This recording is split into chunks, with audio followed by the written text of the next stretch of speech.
السلام عليكم ورحمة الله وبركاته. أصحابتك وحرن جنالك مركز السود وواضح أدي هذا ومهتمتين ما أنتوا قميص وأنا سجالي تبون كبيشة سدحاد ماتش سنة كلا بدأ يكون اللحية لباتنك عيد وأنا أكسنا يا ند الله وحن فيلي صدق كوالا لما يستري بالري والجمعة عيد أيام لود بالدقيقة كل عام وأنتم بغير تقبل الله منا ومنكم صالح الأعمال يا دمان تيم با إذ الله ميل كستو أو أتكو سنتين يولي ميل كستو أتكو عيديسان وقال كانوا حربا إن ندي كل وذاقو qaar ka mid ah Soomaalidii loo haystay kiiskii Feeding Our Future ee lacagtii 300 milyan oo dollar ah lagu xaday gobolka Minnesota oo lagu waday in maxkamadeyntooda ay bisha soo socota ay bilaabato dhamaadkeeda ayaa shalay qaarkood dambigooda qirtay qaarna waxay yiraahdeen maxkamad ayaan rabnaa in aan nala saaro halka sidoo kalena kuwa kale la filayo in ay bari dambigooda qirtaan dadkan dambigooda qirtay intooda badan waa isku qoys arrintaasi waan idinla wadaagaya waxayna ku soo beegatay xilli shalay aqalka wakiilada ee Kongareeska Mareykanka ay meel mariyeen sharci dhigaya qofkii ku kaca musuqmaasuq oo aan muwaadin Mareykan ahayn in la masaafurin karo oo lacagaha ceyrta xado waan idinla wadaagaya dowladda Mareykanka oo konton wadan oo u badan Afrikaan tiri qofkii doonaya inuu visa Mareykanka ku yimaado 15,000 oo lacag oo damaanad ah ayaa laga dhigaya arrintaasina waan idinla wadaagaya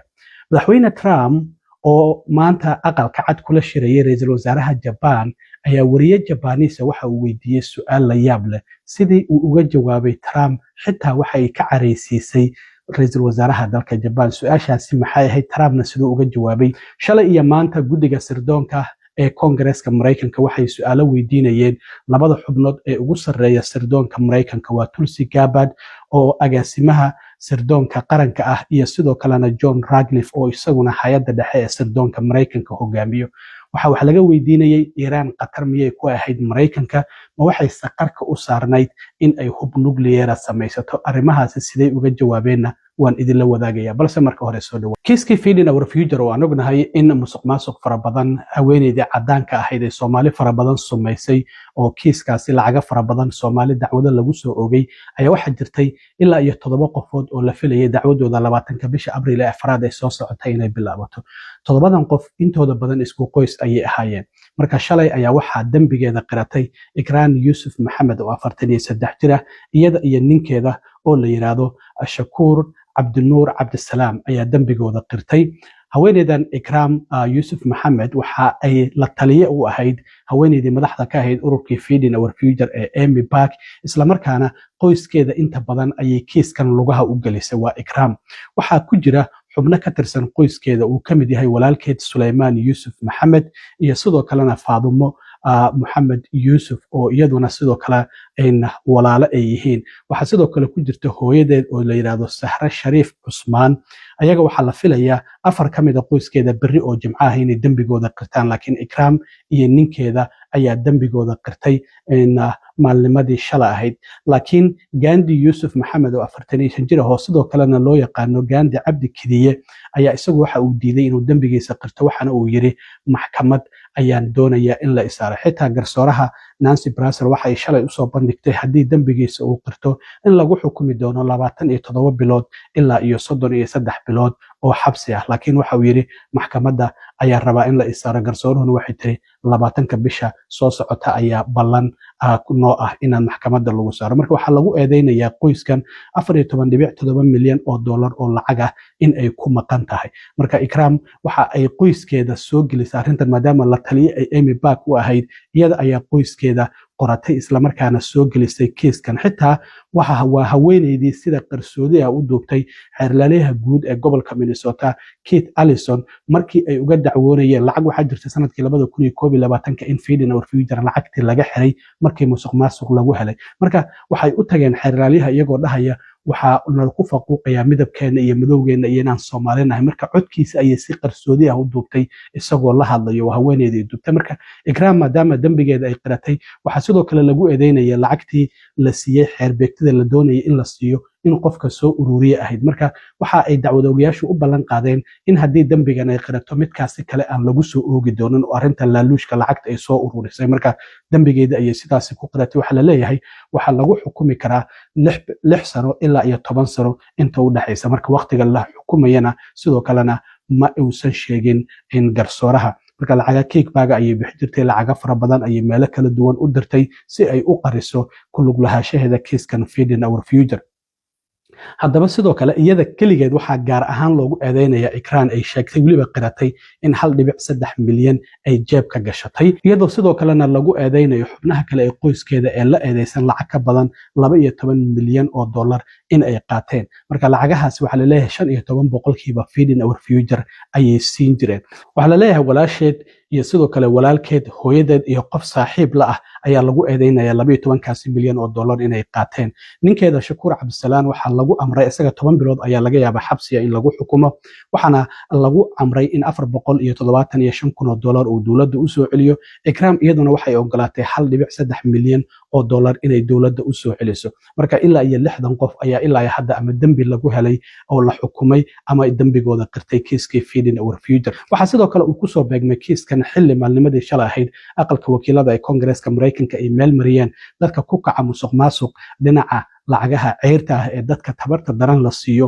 in wadanka laga masaafurin karo 231 xubnood ayaa u codeysay 186na waa ay diideen Republicanku waxay sheegeen in laga maarmaan ay tahay in la xaqiijiyo dadka aan muwaadiniinta Mareykanka ahayn ee xada lacagta canshuur bixiyaasha Mareykanka in aysan u qalmin in immigrationka adeeg immigration ay helaan isla markaana aan laga difaacin in wadanka laga masaafuriyo laakiin dimuqraadiyiinta oo sharcigan ka soo horjeestay waxa ay yiraahdeen sharcigan horey ayuuba u jiray qofku haddii uusan muwaadin Mareykan ahayn oo musuqmaasuq dhinaca ceyrta uu ku kaco ama nooc waliba waa la masaafurin jiray marka waa laga maarmaan oo sharcigan sharci loo baahan yahay maba ahan dhinaca kale dawladda Mareykanka ayaa waxa ay sheegtay in looga baahan yahay lacag damaanada oo 15 kun oo dollar ah ilaa iyo 50 wadan dadka ka imaanaya oo doonaya Mareykanka inay yimaadaan dadkan ma ahan dadkooda waxaas ay u dacwoonayeen waa dadka doonaya ama qaab shaqo ama ay ku imaadaan dalxiis oo kale ama sidoo kalena ay ku yimaadaan booqasho saas dadka ku imaanaya waay marka 12 wadan oo cusub ayaa hadda dawladda Mareykanku ay ku soo dartay horey 38 ayay ugu soo rogtay wadamadan 29 kamid ah waa wadamo Afrikaan 50 wadan oo 15 kun oo damaanada ah laga doonayo in qofku uu dhigo marka lacagtaasi qofka waxa loo celinaya marka inta Mareykanka uu yimaado waqtigii loogu talagalay uu ku laabto wadankii uu ka yimid lacagtiisa waa la siinaya amaba uu go'aansadaba in uusan soo safrin markii visa la siiyay kadib uu iska joogo lacagtiisa waa loo celinaya laakiin qofkii overstay sameeyo oo viisihiisa markii uu ka dhacay kadib wadanka Mareykanka sii joogo lacagtaas way ka dhimanaysaa waana la masaafurinaya wadamada marka hadda gadaal looga soo diray oo 12 ah ayaa waxay kala yihiin Cambodia Ethiopia Georgia, Grenada, Lesotho, Mauritius, Mongolia, Mozambique, Nigeria, Papua New Guinea, Seychelles, Tunisia ayaa wadamadaasi ay yihiin sidoo kale wadamada kale ee horey loogu soo rogay arintan ayaa waxa ay kala yihiin oo viisaha 15 kuna lagu soo rogay wadamo aad u fara badan wadamadaasina waxaa kamid ah Algeria, Angola, Antigua and Barbuda, Bangladesh, Benin, Bhutan, Botswana, Burundi, Cape Verde, Central African Republic, Ivory Coast, Cuba, Djibouti, Dominica waxaa ku jirta sidoo kalena Fiji, Gabon, Guinea Bissau ayaa ku jirta Kyrgyzstan, Malawi, Mauritania, Namibia, Nepal sidoo kalena waxaa kamid ah Nicaragua, Sao Tome and Principe ayaa kamid ah Senegal, Turkmenistan ayaa kamid ah sidoo kale waxaa kamid ah Tanzania, Togo ayaa kamid ah Tonga ayaa kamid ah Turkmenistan ayaa kamid ah Tuvalu ayaa kamid ah Uganda ayaa kamid ah Vanuatu, Venezuela, Zambia iyo sidoo kale Zimbabwe kuwaasna 38 wadan ayay ahayn marka waxa laga doonayaa 15 kun oo damaanada inaad bixiso inta aadan Mareykanka iman dad fara badan waxay soo weydiinayaan arintii fiisayaasha iyo qaxootiga war wadanku dagaal uu ku jira Mareykanka dawladdu hadda waxa sabab u soo jeedaba marka arintaasi wali sidii Trump uu hakad u galiyay ama dadka isku dacwoonayo fiisayaasha isqabiis dhalay ilmahooda u dacwoonayay ama sidoo kale qaxootiga arintaas sidii bows loo geliyay ayay wali ugu jirtaa ugu dambeyntii shalay iyo maanta waxa xubnaha guddiga sirdoonka ee Congress-ka Mareykanka ay su'aalo weydiinayeen waxa la yiraahdo intelligence community-ga dawladda Mareykanka hay'adaha u qaabilsan dhinaca sirdoonka arrimaha Iran ayaa wax laga weydiinayay su'aalaha la weydiinayay waxa kamid ahaa Iran ma qatar degdeg ah ay ku ahayd Mareykanka mise waxay qarka u saarnayd amaba nuclear ay yeelato ay qarka u saarnayd marka Tulsi Gabbard oo hay'adda sirdoonka qaranka madax ka ah iyo sidoo kale John Ratcliffe oo isaguna hay'adda dhexe ee sirdoonka madax ka ayaa su'aalahan inta badan la weydiinayay marka waxa ay ku jawaabeen Tulsi Gabbard horta waxa laga yaabaa Trump inuu xilka ka qaado dimuqraadi ay ahaan jirtay oo lihiisi ay taageertay Republican ay isku bedeshay xil ayuu u dhiibay marka shalay waxyaabaha ay tiri waxa kamid ahaa in Iran aysan qatar degdega ku ahayn Mareykanka marka waxa ay yiraahdeen madaxweynaha ayaa wuxuu yahay qofka go'aanka ka gaari kara in Iran qatar degdega ay ku tahay Mareykanka iyo in kale marka su'aalaha la weydiinayo waxa kamid ah haddii Iran ay qarka u saarneyd in bilo amaba toddobaad gudahood nuclear ay ku samaysato aan tiraadayna madaxweynaha ayaa go'aankaas iska leh adinka shaqadiinu maxay tahay marka maxaad qabanaysaan adinkoo madax ka ah sirdoonkii Mareykanka haddii aad leedihiin madaxweynaha keligii ayuu go'aan kaari karaa adinka waxyaabaha ay qadanaysaan maxaa kamid ah marka bal xildhibaan ka tirsan Congress-ka oo su'aalahaasi weydiinaya bal isla markaana Tulsi Gabbard ay leedahay madaxweynaha ayaa go'aankaasi gaari kara bal wax yar la daawado The American people need to know if this was an imminent threat or not, if they're weeks away or not, if they're months away or not. None of this dodging, were they an imminent threat? Yesterday you said that only the president, the only person who can determine what is an imminent threat is the president of the United States. Do you stand by that statement? Yes, I do. That if the president can determine and ignore what you're doing, why do you guys even have a job?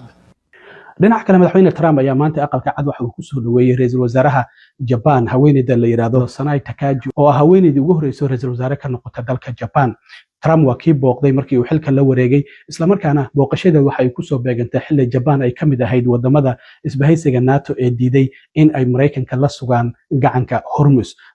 markii ayagoo Oval Office-ka ku shiraya ayaa wariye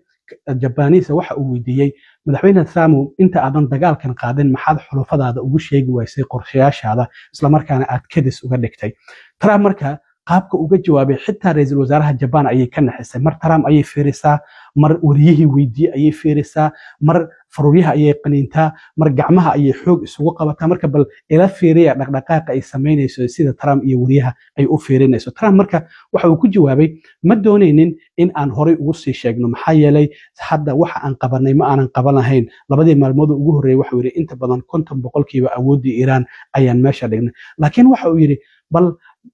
يا حدا surprise أما الله ياب نو شيء بل جبان هلا ويدي أرنتاسي جبان وحجرتي إن ويرر قاد ما أمريكان كيكون سوق قاد بشي ديسمبر سنة كيكون سجال بقول أفرتني يكودي صدق إذا ماذا أمريكان كلها حواي لك جرهان بيرل هاربر تاسي أو صوبت إن أمريكان كوكلو دجال كلابات أدونك مركو وحويري بل أدقو إيش شيء surprise كأما الله ياب كهدا أدي شيء سمحد ما وحيج الشيء تأرنتي بيرل هاربر أو جبان أي نسوق قادين sanadkii 1941 marka sidaas ayuu Trump uga jawaabay uu ka nixiyay dhamaanba wariyaashii madaxdii meesha joogtay oo ra'iisul wasaaraha Japan uu kamid ahaa waa uu ka nixiyay markii jawaabtaasi uu bixiyay bal Trump sida uga jawaabay su'aashii la weydiiyay bal wax yar ila daawada iyo sida ra'iisul wasaaraha body language ay sameynayso One thing you don't want to signal too much, you know, when we go in, we went in very hard and we didn't tell anybody about it because we wanted surprise. Who knows better about surprise than Japan? Okay? Why didn't you tell me about Pearl Harbor? Okay? Right? You know, he's asking me, do you believe in surprise? I think much more so than us. And we had to surprise him, and we did. And because of that surprise, we knocked out, the first 2 days, we probably knocked out 50% of what and much more than we anticipated doing. So, if I go and tell everybody about it, there's no longer a surprise, right? هذه هذا ما سنتنا أصحابتي أنت المركلة كل مدونة وصاحبكين علم وراء إذن الله السدائي نبت قليل